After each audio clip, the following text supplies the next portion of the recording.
Jamaah. Yeay. Oh jamaah. Yeay.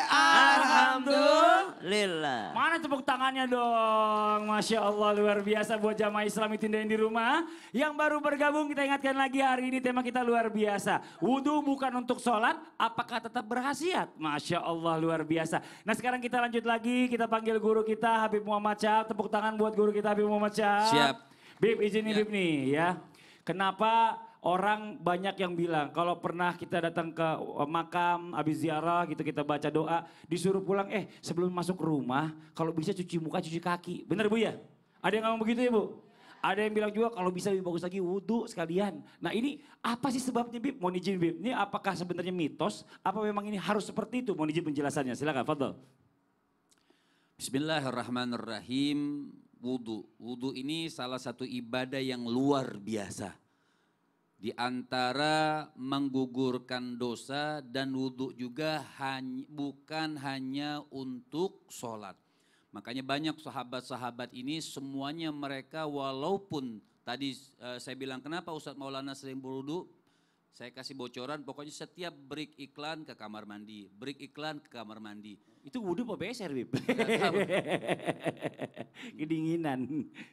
Lantas kalau orang ke makam, apakah disunahkan berwudu atau tidak? Sebenarnya tidak ada nas, ya, tidak ada nas apabila orang ke makam itu disunahkan berwudu. Artinya sunnah wudu kapan saja kalau batal disunahkan untuk berwudu. Nah, kenapa sebagian daripada salaf atau ulama-ulama kita kalau mereka ke makam itu mereka berwudu terlebih dahulu. Karena ketika orang masuk ke area kuburan kan punya aura-aura yang memang mengingatkan kita akan kematian. Makanya kita itu disunahkan ziarah kubur. Nabi SAW memang pernah dulu melarang orang-orang berziarah ke kuburan.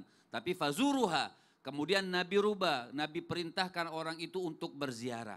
Nah kenapa berwudu? Karena di dalam ziarah, ketika orang mau berziarah itu, dia ada bacaan-bacaan, dia ada doa-doa, maka istihsan dibaguskan oleh ulama. Ulama mengatakan ketika masuk ke makam kuburan, kita berwudu, karena kita ada doa, nanti kita ada baca ayat, kita baca Al-Quran, kita baca Yasin, kita doa kepada Allah Subhanahu wa Ta'ala supaya apa?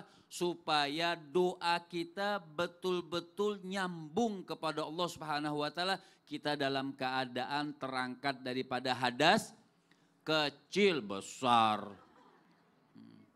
Wudu itu mengangkat hadas kecil. Jadi orang itu lebih khusyuk ketika dia berwudu, ketika dia berdoa kepada Allah Subhanahu wa Ta'ala dalam keadaan tahir, dalam keadaan suci, dalam keadaan bersih daripada hadas, sehingga gobulnya insya Allah lebih berharap gobulnya kepada Allah Subhanahu wa Ta'ala. Jadi berwudulah ketika kita masuk makam, ketika mengucapkan salam kepada ahli kubur, itu lebih nyambung daripada Allah Subhanahu wa Ta'ala. Disambungkan oleh Allah Subhanahu wa Ta'ala, Jalla Jalaluh wa Ta'ala azamatu. Wudu, dan orang yang banyak berwudu menimbulkan cahaya dari Allah Subhanahu wa Ta'ala. Nanti di akhirat dipanggil orang-orang yang berwudu tersebut. Kenapa? Orang-orang mempunyai cahaya di sisi Allah Subhanahu wa Ta'ala. Dan berdoanya lebih enak, lebih tenang, lebih khusyuk, lebih khidmat, lebih baik lagi kepada Allah Subhanahu wa Ta'ala. Dan juga ketika orang berwudu masuk makam itu auranya lebih enak, auranya lebih asyik, auranya lebih tenang. Dan ahli kubur juga merasa enak, Masya Allah. Ketika masuknya itu ahli kubur itu merasa enak, tenang. dan Iya. baca Yasin. Dan orang menyentuh Yasin itu kan Tahlil. tahlil, apalagi dengan wasilah Masya Allah. memakai wudu. Masya Allah. Jadi sebenarnya keutamaan di situ. Bicara masalah wudhu setelah pulang dari kubur itu sebenarnya nggak ada perintah seperti itu. Nggak ya, Bib, ya? ada. Cuci Yang kaki, cuci tangan, ada cuci muka. Itu sebenarnya yang ada itu disunahkan mandi, ketika menyentuh jenazahnya. Oh, Ya, Masya Allah. Ini ilmu juga. Jadi ketika kita habis mandiin jenazah, kita disunahkan mandi dan berwudu. Masya Tapi Allah. kalau berziarah sangat tidak disunahkan, tapi diperbolehkan untuk Masya melakukan Allah. wudu. Terima kasih banyak Habib. Tepuk tangan buat guru kita Habib Muhammad Syahab. Jamaah. Saya mau kasih kesempatan sama jamaah di studio buat tanya-tanya sama guru-guru kita ya. Tapi sebelumnya kita masuk dulu ke segmen Tanya Dong Ustadz. Kami semua tanya dong Ustadz. Boleh yang mau bertanya silakan angkat tangannya. Ayo, mana? Oh ini dulu. Sebelah ini Ibu. Iya, terima kasih. Silakan Ibu berdiri, Bu. Ya, batal wudhu saya kena Ibu. Iya, iya. Bercanda Bu, nggak apa-apa Bu. Silakan Bu. Assalamualaikum warahmatullahi wabarakatuh. Waalaikumsalam warahmatullahi wabarakatuh. Tanya dong Ustadz. Boleh Ibu. Saya mau bertanya ke Ustadz Maulana. Wih, langsung ya. Awas kecengklak. Perkenalkan nama saya Nuni dari Ibu Nuni. Majelis Taklim Anida Bekasi Utara. Bekasi Utara, tepuk tangan dong. Tetangga saya. Tetangga ya. Bapak Bekasi mana? Nggak tahu kan? Ya udah lanjut Bu. Silakan Bu. Pak Ustadz saya mau bertanya, kenapa orang yang marah itu harus berwudu? Oh gitu. Tapi ada juga Ada juga? yang sudah berwudu tapi masih emosi. Oh, Apa ada gitu. salahnya? Oh gitu Bu. Orang kita lagi marah kan ada setannya Bu. Iya. Kalau udah wudhu masih bermarah berarti Ibu setannya. Enggak, itu aja Ibu, itu aja Ibu pertanyaannya. Iya, makasih banyak Ibu. Iya, Nuni ya? iya. Iya Ibu makasih banyak. Iya. Itu aja? Mas Padli. Iya. Itu berdasarkan pengalaman dia. Iya. Tepuk tangan dong buat Ibu yang bertanya. Makasih Ibu. Jazakillah khairan kasihan. Terima kasih silakan Ustadz. Izin Habib yang jam tangan baru dan Ustazah Masya Allah Tabarakallah. Bismillahirrahmanirrahim. Satu hal buat kita. Ketika kita berwudu setelah marah wudu. Ternyata itu bisa mengendalikan amarah. Kenapa? Karena marah itu datangnya dari setan. Dan setan itu diciptakan dari api. Dan api itu dipadamkan dengan air. Maka berwudulah kata Nabi. Untuk memadamkan api amarah itu. Nah dalam hal ini pertanyaan ibu bagus. Gimana dengan orang yang sudah berwudu masih marah? Maka sebenarnya ada yang dilakukan sebelum dan ada yang dilakukan setelah wudu itu. Kalau kita marah, wudu itu sebelum melakukan wudu, marah kan? Sebelum melakukan wudu, yang pertama yang harus dilakukan tahan emosi. Bukan hanya menahan, tutup mulut. Biasanya orang marah diikut sertakan dengan omelan. Nah, itu jadi reaksi sebelum wudunya dulu. Apa itu? Diam, tahan, kemudian duduk, merubah posisi, merendah lari ke tanah. Jadi kalau posisi tinggi turun duduk. Posisi marah duduk baring. Ya gitu. Jadi memposisikan turun ke tanah. Itu. Apalagi setelah wudu. Setelah wudu apa yang kita lakukan? Kalau setelah wudu harusnya salat sunnah 2 rakaat. Aku udah wudu. Tapi kenapa masih marah? Nah itu bisa jadi Anda belum salat setelah wudunya. Harusnya salat sunnah 2 rakaat. Betul kata Mas Padli. Berdasarkan pengalaman dia sih. Udah wudu kok masih marah. Nah sebaiknya solusi yang terbaik masih marah setelah salat 2 rakaat. Pergilah engkau tidur. Pergilah engkau tidur. Setelah tidur baru bangun. Insya Allah amarah itu sudah hilang. Jadi penguasaan diri itu. Maka anjuran berwudu ketika marah itu sangat penting. Apalagi nanti mungkin ada guru-guru kita yang bahas setelahnya. Yakni ketika kita wudu itu dikawal 2 malaikat. Satu di kanan, satu di kiri, Masya sepanjang ada wudhu. Masya Allah. Buat bapak-bapak ada catatan kalau istrinya marah, Ya. udah wudhu masih marah, Ya. kasih duit buat belanja. Oh. Bener Bu ya? Langsung diem Bu. Beli emas nih. Wow. Langsung dicium suaminya. Makasih banyak Ustaz Maulana. Tepuk tangan buat Ustaz Maulana ini Masya Allah. Makasih banyak Ibu juga pertanyaannya bagus banget. Oke kita lanjut lagi yang mau bertanya lagi boleh silakan angkat tangannya yo. Yang sebelahnya ini. Selengkap satu silakan Ibu boleh izin. Terima kasih. Assalamualaikum warahmatullahi wabarakatuh. Waalaikumsalam warahmatullahi wabarakatuh. Perkenalkan nama saya Andi Rohimah. Andi Rohimah. Orang Bugis. Bugis Pak Orang Ustadz. Bugis. Bugis Hopeng. Kok bisa tahu dari mana? Sama giginya. Pak Ustadz bisa. Silakan Ibu. Ya, izin Ibu. Beleng-beleng. Iya. Nanya dong Ustadz. Silakan Ibu. Saya mau bertanya ke Pak Ustadz Syam. Ustadz siap maaf Bapak duduk ya. Iya, Bu Jangan Haji. sama-sama orang Bugis nih orang Bugis juga yang dipanggil. Sama-sama. Ya. Sama-sama Ki. Iya. Apakah orang yang ngaji Iya. tapi nggak ada wudhu sah ngajinya? Sah Oh. ngajinya. Seperti contohnya membaca Al-Quran lewat HP di angkutan umum. Nah. Kan nggak ada air untuk berwudu. Betul. Iya. Gitu Pak Ustadz. Terima Iya. kasih banyak. Assalamualaikum warahmatullahi wabarakatuh. Waalaikumsalam warahmatullahi wabarakatuh. Ibu tahu nggak di angkutan umum ada airnya? Air radiator panas tapi. Saya percaya kalau ibu ini adalah orang Bugis. Kenapa begitu? Coba tangannya diginiin Bu. Wih. Emas semua. Silakan dijawab Ustaz Syam. Fadhol, Tapi Ustaz guruku Syam. Ustaz Maulana Habib Muhammad Naswadli, jamaah yang bertanya, jamaah di studio, jamaah di rumah, Al-Quran surah At-Taubah ayat 108. A'udzu billahi minasy syaithanir rajim. Allah. لا تقم فيه أبدا لمسجد أسس على التقوى من أول يوم أحق أن تقوم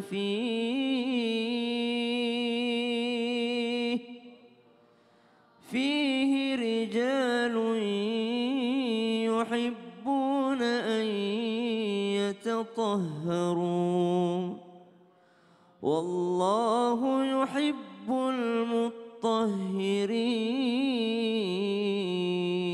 المطهرين. Allah senang dan mencintai seseorang yang senantiasa berusaha mensucikan dirinya, mereka yang senantiasa bertoharoh, mereka yang senantiasa bersuci. Berarti salah satu keutamaannya daripada berwudu, bersuci adalah dicintai oleh Allah Subhanahu wa taala. Belum cukup dengan bersuci saja. Seseorang yang ingin dekat dengan Allah dan mendapatkan cintanya Allah, maka diiringilah berwudunya ini dengan ibadah selanjutnya. Salah satunya adalah membaca Al-Quran. Pertanyaannya sekarang, ada orang yang memang sudah konsisten membaca Al-Quran. Dimanapun, kapanpun, senantiasa membaca Al-Quran. Lalu pada suatu saat dia berada di tempat yang sangat sulit untuk berwudu terlebih dahulu. Karena mungkin wudunya batal. Karena kita disunahkan juga keluar rumah berwudu terlebih dahulu. Dia berada di kendaraan misalnya. Dia tidak sempat dan tidak bisa untuk melaksanakan wudu di sana. Sedangkan dia mau membaca Al-Quran. Maka jawaban yang pertama, bolehkah dia membaca Al-Quran? Ulama sepakat boleh. Boleh membaca Al-Quran. Alladzina yadhkuruna Allah qiyaman wa qu'udan wa ala junubihim wa yatafakkaruna fi khalqis samawati wal ardh. Kita diminta mengingat Allah berdiri, duduk ataupun berbaring. Berarti dalam keadaan apapun boleh membaca Al-Quran atau berzikir kepada Allah Subhanahu wa taala. Yang menjadi kesepakatan ulama juga yang tidak boleh adalah menyentuh mushaf Al-Quran. Jadi bedakan membaca dengan menyentuh. Ada yang membaca tanpa menyentuh. Yang mana itu membaca tanpa menyentuh? Para penghafal Quran.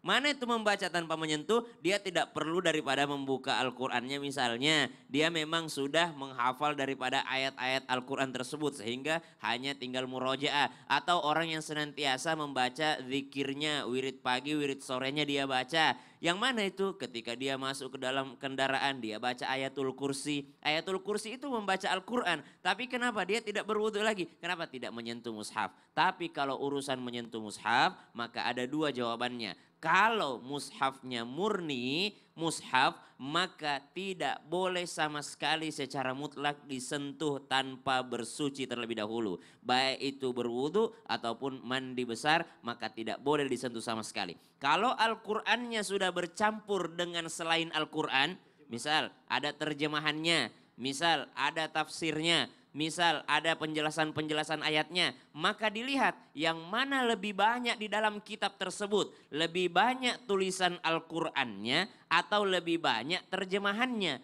Kalau lebih banyak terjemahannya, kalau lebih banyak bahasa daripada selain bahasa Al-Qur'annya, maka boleh disentuh.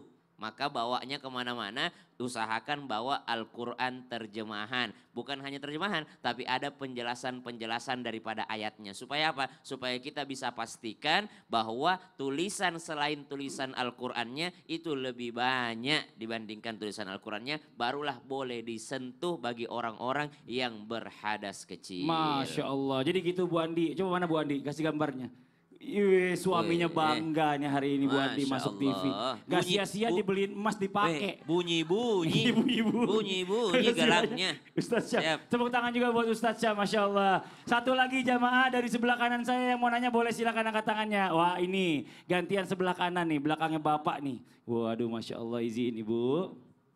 Terima kasih. Assalamualaikum warahmatullahi wabarakatuh. Waalaikumsalam warahmatullahi wabarakatuh. Tanya dong Ustadz. Iya Ibu silakan. Perkenalkanlah nama saya Ibu Mutmainah. Ibu Mutmainah. Dari Majelis Taklim Anida Bulak Macan Permai Harapan Jaya Bekasi Utara. Bekasi Utara. Tepuk tangan dong buat Ibu. Saya mau bertanya kepada Habib Muhammad Syahab. Oh boleh Ibu silakan. Katanya kalau hujan kita boleh berwudu dengan air hujan.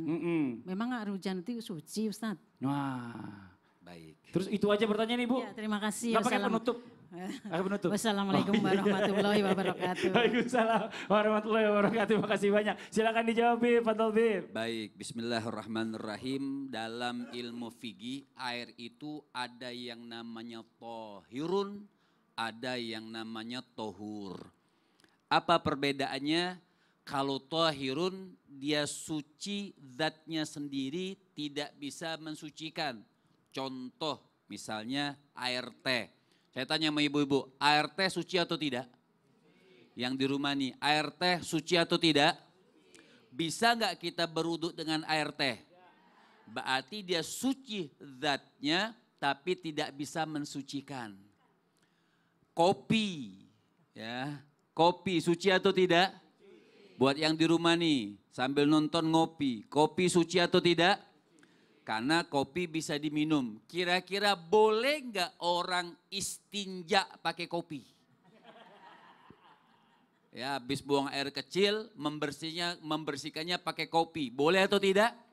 Nah, itu namanya dia suci buat dirinya, tapi tidak bisa mensucikan. Kopi disebut dalam bahasa fikihnya itu ma'i, bukan ma'i. Kemudian ada yang namanya tohur. Tohur itu suci mensucikan. Nanti kita lihat apa hubungannya dengan air hujan. Tohur itu air yang suci mensucikan. Jadi dia suci zatnya bisa mensucikan juga. Misalnya air sumur. Bu, udah minum obat? Ya. Air sumur itu dia suci mensucikan. Jadi bisa kita mandi janabah, berwudu dengan air sumur. Ada juga yang namanya mata air. Ya, mata air itu disebut tohur, suci mensucikan. Nah, di antaranya juga yang dikatakan tohur adalah air hujan. Jadi air hujan ini mau turunnya diturunkan dari Allah.